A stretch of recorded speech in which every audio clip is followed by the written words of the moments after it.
This fully armed man was openly trying to get past security with his weapons. But before he could even get inside, the advanced robot stopped him. "I am a Mandalorian." The stubborn robot gave another warning about the weapon. Din Djarin sighed helplessly and slowly began to remove all his weapons. But as he was leaving, he also warned the robot, "If even a single item is missing from my belongings, there will be consequences." As soon as the spaceship took off, Din gazed out the window, lost in deep thought. Suddenly, he noticed that someone was staring at him continuously. In fact, it was an alien child sitting in the seat in front of him. The child was mesmerized by Din Djarin's shiny armor and started talking to him. But before Din could respond, the child's mother pulled him back to his seat. Din looked at the innocent child, and seeing him reminded him of his old companion, that little Grogu, with whom Din had fought battles of life and death.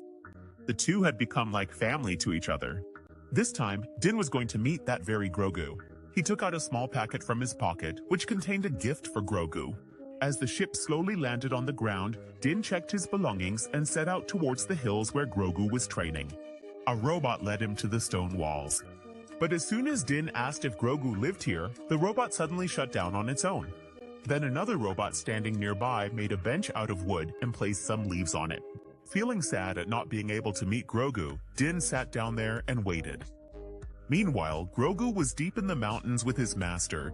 Skywalker was training him there, but the mischievous Grogu wasn't interested in studying. Just then, a frog passed in front of him. He thought that Skywalker had fallen asleep, so half opening his eyes, he used his newly learned power to pull the frog towards him. He was just about to eat it when suddenly Skywalker opened his eyes. Grogu got scared, just like a child caught doing something wrong. He stood there with his head bowed. When no scolding came for a while, he looked up. Skywalker raised one hand, and the entire pond, everything in the lake, all the frogs started floating in the air. Grogu was amazed to see this. After this, Skywalker began teaching him how to use the Force, focusing on balance and control. Grogu tried hard, but managed to rise barely 0.01 centimeters. Then Skywalker had him sit on his back and started running and climbing up bamboo trees so that Grogu could sense the power around him. Gradually, through this training, Grogu learned to use the Force to maintain his balance. Meanwhile, Din met a familiar figure. He asked about Grogu. The woman took him down the mountain. There, Din saw Grogu training and wanted to go near him, but the woman stopped him. If Grogu is to become a true warrior, he must let go of all attachments. Din took the packet out of his pocket and held it tightly, the one he had come so far to deliver. He couldn't even meet him.